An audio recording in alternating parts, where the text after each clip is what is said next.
both, because they know that the hero role and the villain role are only masks. As an actor, you play characters, and then if you go deep enough into those characters, you realize that your own character is pretty thin to begin with, you know? And then you suddenly have this separation and go, well, who's Jim Carrey? Oh, he doesn't exist, actually. And at a certain point, I realized, hey, wait a second, you know, if it's so easy to lose Jim Carrey, who the hell is Jim Carrey? There's just a relative manifestation of consciousness appearing, and then somebody gave him a bunch of ideas. They gave him a name and a religion and a nationality, and he clustered those together into something that's supposed to be a personality. And it doesn't actually exist. And none of that stuff, if you drill down, is real. And so you see behind the stage, too, there is the green room, where after the play is over and before it begins, the masks are taken off. Dressing happens, doing hair happens, interviewing happens, and it happens without me, without the idea of a me. You know, it's really, you know, the fact that we are already enlightened, we're already complete, and it's just realizing that you're complete. Once you realize you're complete, then this life and everything in it becomes a play of form, something to toy with and play with and make something good out of. It's what's happening right now inside everybody is they're going, who am I? And they're depressed, you know, a lot of people, because they're trying to hold up an image in the world. And that's what depression is. You know, people go like, oh, Jim's been depressed and stuff. Well, yeah, I was depressed when I was trying to be the Wizard of Oz instead of the sweaty guy behind the curtain. But now I know that Oz is a character, you know. Everybody walks around and they go like, why am I depressed? Well, it's because you're trying to be something for the world, you know. And as soon as you let that go, better things happen, because they're just happening.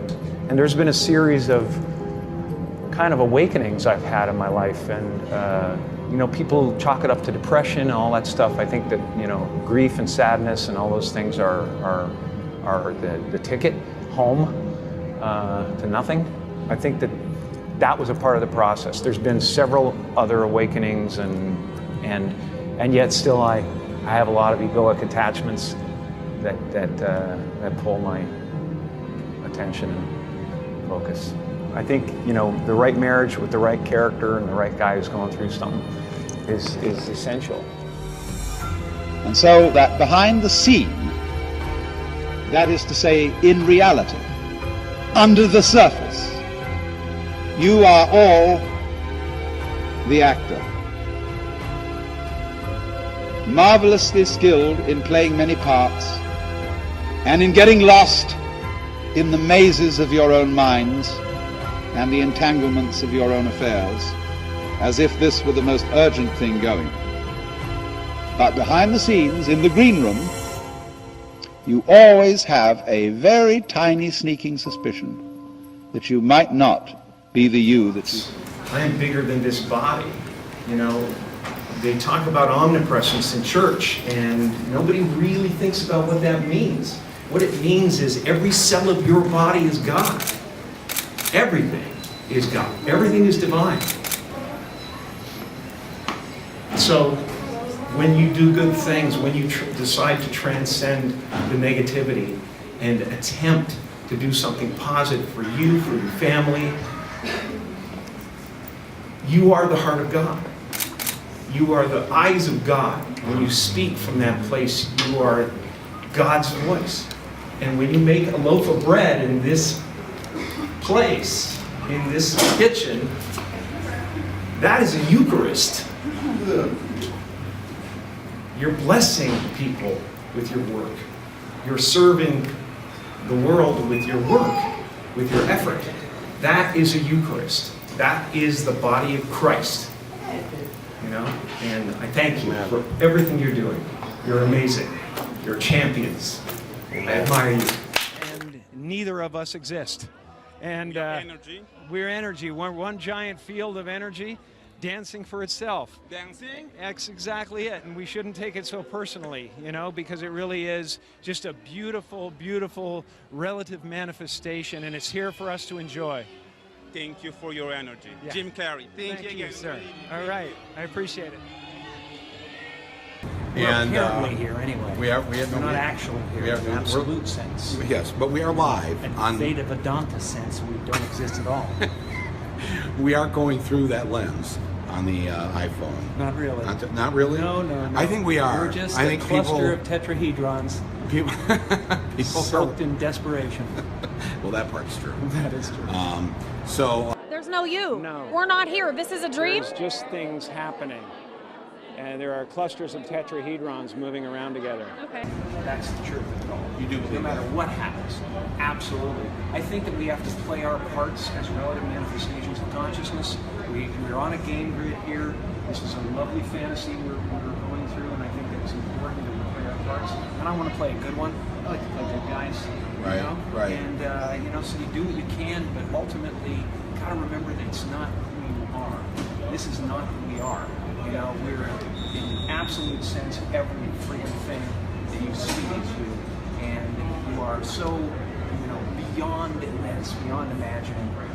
So that's where I live. I live outside my body, in it too, but outside it. So I don't get hung up on what's going to happen to this character too much. Mm-hmm. Yeah. So, wow, that's a really good philosophy to have. I mean, it's really, because people are in a lot of despair. Yeah. And I get caught up in the story like everybody else because it's really compelling at times. The plot is compelling. Right. And you think you're going to lose something. It's just not possible. Whatever your circumstances are. It means we're all going nowhere. It's a big pageant of nothing rising out of nothing and happening for no one. And once you understand that, all the pressure's off, and you can just enjoy yourself. If you were going to go back to stand-up, and you said something about there's no Jim Carrey to sell anymore. Could you explain to me what you meant by that? I wrote it because it really stuck with me. It really resonated with me. Well, I think that it resonates because it's the truth of everybody, We spend our whole lives trying to invent ourselves and trying to figure out, what this is, and it's just a collection of abstract ideas, from your ethnic background to your nationality to your, whatever, all of that stuff. Those are all ideas you've been given. Exactly. And so when you end up at the end of it, you might be successful, but you're unhappy and you don't know why, because, this thing didn't work. This is not a real thing. It's something I cobbled together. And well, then what is the real thing? And the real thing is everything. It's so interesting that you said that. The only reason that you're Jim Carrey is because your parents called you that. You could have been anybody. Exactly. I always think about that about myself. I'm Jeffrey Gurian because my parents chose that name. I'm DNA. I'm a bunch of cells, man. Yeah, and Jeffrey means go eat them up.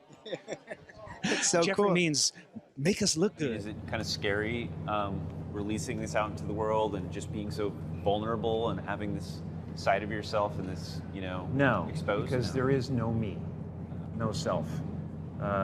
Jim Carrey is gone, actually never existed, and I know that now. So I'm able to take gigantic chances with this thing that people know as Jim Carrey. Hey guys, how are ya? Today we're going to be talking about the comedy legend, Jim Carrey. James Eugene Carey was born in 1962 in Newmarket, Ontario, Canada, within the Greater Toronto Area, also referred to as the Golden Horseshoe. What a lot of people don't know about Jim is his humble beginnings, the struggle and pressure for fame, and the tumultuous relationship with his father. At one point, after his dad had lost his job as an accountant, his family of 7 lived out of a VW van. They eventually were able to find jobs at a warehouse where their employer allowed them to live out of the back room. But it took a toll on Jim and his family. When I see your biography on TV and stuff, it was so. I mean, I was kidding about it before, but it does sound kind of sad. I mean, you grew up in a car. I like that music. Keep it going. Your dad. I was watching either some Jim Carrey biography or something, and it was like your dad was. Don't cry. Yeah, the lip's already going, right? Dad couldn't hold a job. You and your whole family lived in a car and had to be janitors together. Yeah, but you know what? Through that, you became the man you are today. Yeah, we had some tough times. Yeah, sure. Yeah. But like every family, But out of that, those Jim tough found times when you reach down. Yeah. No. You imagine like you going to school. I don't know that he went to school. I think they just... Imagine that I'm going to school, though. So imagine you went to school, then afterwards, like all the kids see you pile out of the car with your parents, and you're cleaning the school. That's gotta be bad. Yeah, that's bad. washing my hands. Yeah, it's hard to be. I'm brushing my teeth as I walk up to the school. How long did you live in a car for? It was a lot less. Jim Carrey in a Toyota Celica. It was. Yeah, what kind of car was It was a good 6 months. What was the car anyway? It was a Volkswagen camper. So it was a camper. It wasn't like you didn't have room. Well, yeah. Well, I imagine. Volkswagen camper, they're quite plush. Yeah, talk to the kids living in They're the regular quite plush. Volkswagen. Right. The hammock that was strapped across the front seats was my place. You really lived in a Volkswagen camper? I really did, yeah. Wow. Yeah. Is it fun on any I'm level? deep, man. I'm so deep. You're dark. No, I mean, was there any sort of like, hey, we're on an adventure kind of thing about You know, it? honestly, at the beginning, well, when my father lost his job, I was pissed. You know, it was like Sad. one of those things. My dad, how dare the universe? Right, he's the smartest guy in the world. How could that happen? Exactly. For Right. all I know, he was, just breaking pencils all day. Right. I have no idea. Yeah, I'm convinced my dad was the smartest guy in the world. Meanwhile, I realized he never made more than 25 G's a year. How smart could he have been? Yeah, my dad made 20 grand There you a go. year Yeah. at the top of his game. But he was yelling at me that I was a bum. Yeah. I'm saying, what do you mean I'm a bum? Well, the thing was, he wasn't happy. He would come home and just, that damn guy, man. I tell you, one of these days I'm gonna, Right, and, right. So I don't know what happened. Who knows? Maybe he was miserable there. All you know is you ended up living in a car. Exactly. Well, I ended up, yeah, sure, and like trying to be the adult and trying to take care of everything. In and around that time, Jim's father started pressuring him to attend local open mic nights to pursue a career in comedy as early as 14. He had chosen not to follow his own dreams and got himself a good, safe job. It's reported that Jim's very first time performing at the club Yuck Yucks, he completely bombed, but who wouldn't at their earliest stage performances, let alone being 14 years old with a crowd of adults.